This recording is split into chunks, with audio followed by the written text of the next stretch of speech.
देखिए, ऐसा है कि चोर चोर मौसेरे भाई। राहुल जी के ऊपर कई बार ईडी ने बुला करके पूछताछ की है नेशनल हेराल्ड मामले में। नेशनल हेराल्ड में उनकी से हुई। उनके साथ लालू जी थे, जो चारा चोर में सजा हो चुकी है चारा चोरी के लिए। उन्होंने एक बहुत अच्छा गाना गाया था, झुलनिया धक्का धक्का लग गया उनको। कलकत्ता चले गए वो लोग। तीसरे व्यक्ति में थे उनके पार्टी के खड़गे, जिन पे जमीन घोटाले का कर्नाटका में आरोप लगा है।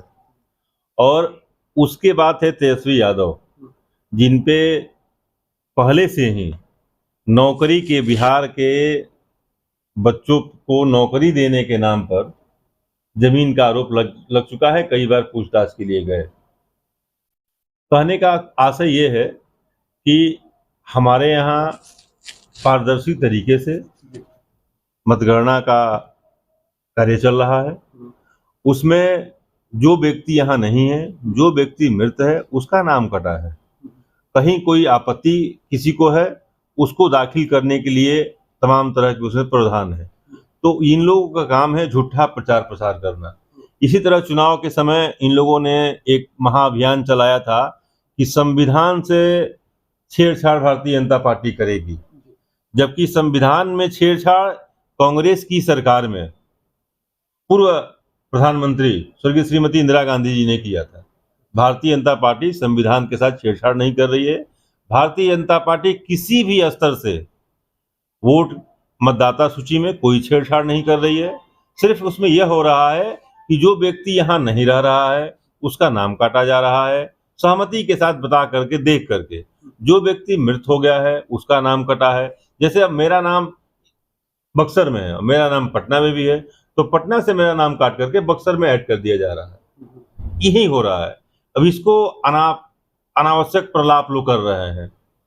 क्या लगता है कोई मुद्दा नहीं है? कोई मुद्दा नहीं है उनके पास। विपक्ष के पास भारतीय जनता पार्टी के यशस्वी प्रधानमंत्री जी का जो ग्राफ चल रहा है, जो रथ चल रहा है उसका विकास का, उसके सामने इन लोगों के पास कोई मुद्दा ही नहीं है। इन्होंने एक तेजस्वी यादव का एक बयान देखे होंगे कि हम पहली कैबिनेट में 10 लाख रुपया देंगे, 10 लाख नौकरी देंगे। सरकार में थे वो सरकार में थे, उप मुख्यमंत्री बने, अपना दामन भरे। उनका एक जिस तरह उनके पिताजी के साथ कुछ चारा चोर के साथ एक सज्जन थे, उसी तरह उनके साथ भी एक सज्जन है।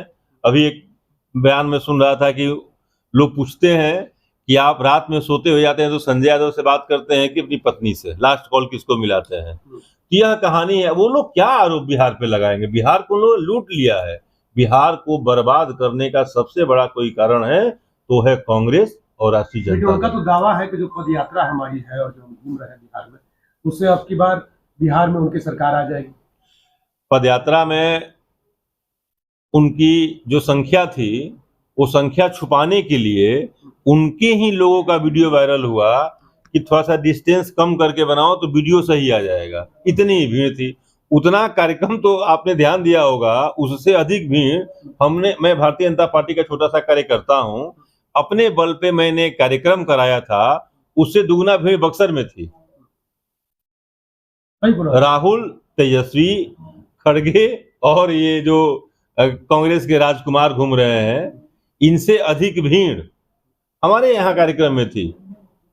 इन लोगों पे बात करना, इन लोगों की बातों को गंभीरता से लेना, यह कोई बहुत बड़ा मुद्दा नहीं है। बक्सर के इस बार राजनीति में क्या होने वाला है? बक्सर भगवान वामन की जन्मभूमि रही है। बक्सर अपना रास्ता खुद निकाल लेता है। मुन्ना बाबा तो बोल रहे हैं कि उनके सामने कोई टिकने वाला नहीं है। मुन्ना बाबा एक रूम में कैद हो चुके हैं। इनकी जो सीटी मारने वाली बहेलिया वाली जो इनकी सीटी थी वो खो गई है। अब उनकी सीटी का आवाज उनके रूम से बाहर नहीं निकल रही है। एक कमरे में सिमट गए हैं और कमरे से ही जब चुनाव आता है तो कभी बिजली विभाग को फोन करेंगे, कभी सीओ को फोन करेंगे, कभी जेई को फोन करेंगे, कभी एसडीओ को फोन करेंगे। चुनाव के बाद वो किसी का कोई मतलब नहीं है, वो पुनः अपनी स्थिति में चले जाते हैं। जासो रोड अभी तक नहीं बना। जासो रोड की बात मैं पुनः आपसे दोहरा रहा हूं। उसमें तत्कालीन जिलाधिकारी अंशुल अग्रवाल ने उस पर पत्र लिखा, पत्र लिख करके उसकी प्रक्रिया हुई। इस व्यक्ति ने, इस मुन्ना तिवारी का एक वीडियो वायरल हुआ कि हमने चुनाव में नहीं लड़ूंगा, चुनाव नहीं लड़ूंगा, यदि यह रोड स्वीकृत नहीं होता है तो मैं चुनाव नहीं लड़ूंगा। आज जनता चिल्ला रही है, लोग रो रहे हैं, त्राहिमाम मची हुई है, रोड नहीं बना। यदि इनमें थोड़ी सी नैतिकता हो तो इनको चुनाव नहीं लड़ना चाहिए, क्योंकि यह रोड किसी भी समय किसी भी स्थिति में स्वीकृत नहीं करा सकते हैं। मैं उनको चैलेंज दे रहा हूं, उन्हीं को नहीं, उनके पार्टी के तथाकथित सांसद भी हैं, ये विधायक हैं, उनकी चारों सीट महागठबंधन के पास है।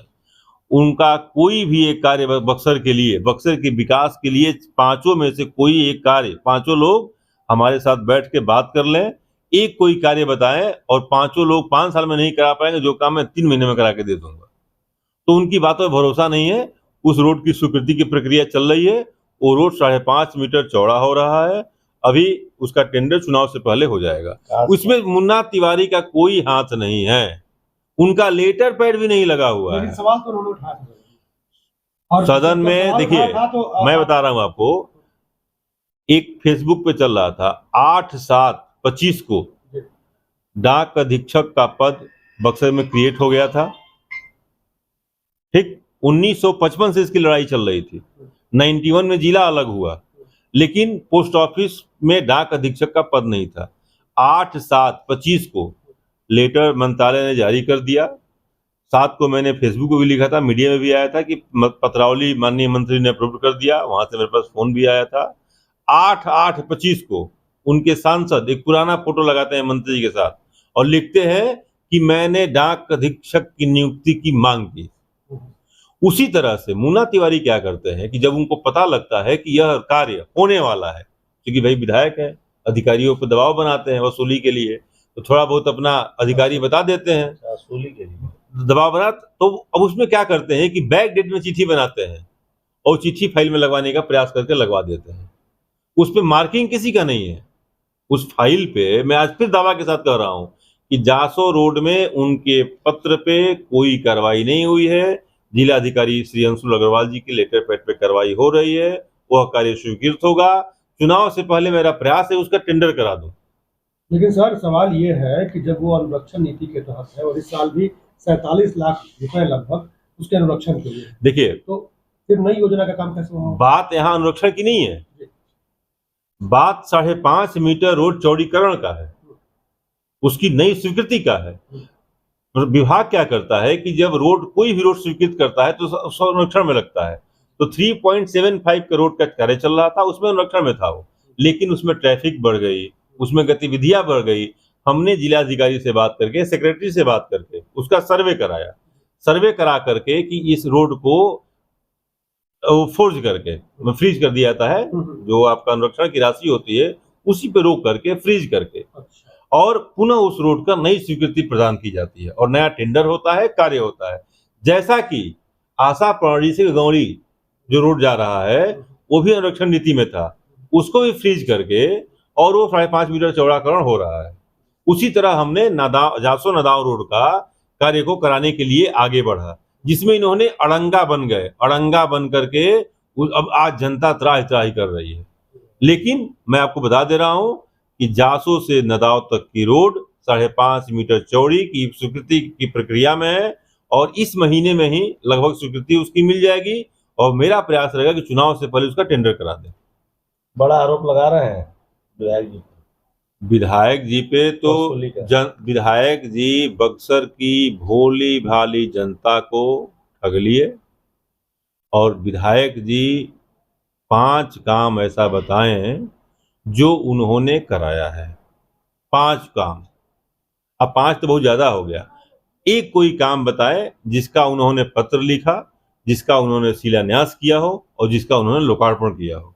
और मैं भारतीय जनता पार्टी का एक अदना सा कार्यकर्ता, मेरे पास कम से कम 5 ऐसे प्रोजेक्ट, कम से कम 15 से 20 ऐसे प्रोजेक्ट है जिसका मैंने पत्र लिख के एस्टीमेट बनवाया है, उसका शिलान्यास भी कराया है, लोकार्पण भी होने जा रहा है। उसी के क्रम में आज SJVN के लिए जो चौसा में पावर प्लांट बना हुआ है, हमने विभागीय मंत्री श्री सदानंद सोनेवाल जी से और ऊर्जा मंत्री श्री ये खट्टर साहब से, मनोहर लाल खट्टर साहब से मिल करके आग्रह किया था कि महोदय, बक्सर में जो कोल ट्रांसपोर्टेशन का टेंडर हुआ है, उस टेंडर से बक्सर में जगह कम है और हम लोग जल मार्ग से यदि कोयले का संचालन कराते हैं तो वहां पे पॉल्यूशन की बचत होगी और रोड की बचत होगी, रोड जल्दी टूटेगा नहीं और नजदीक दूरी बहुत कम है, जिसके लिए आज डायरेक्टर संजीव कुमार जी एनटीपीसी के ईडी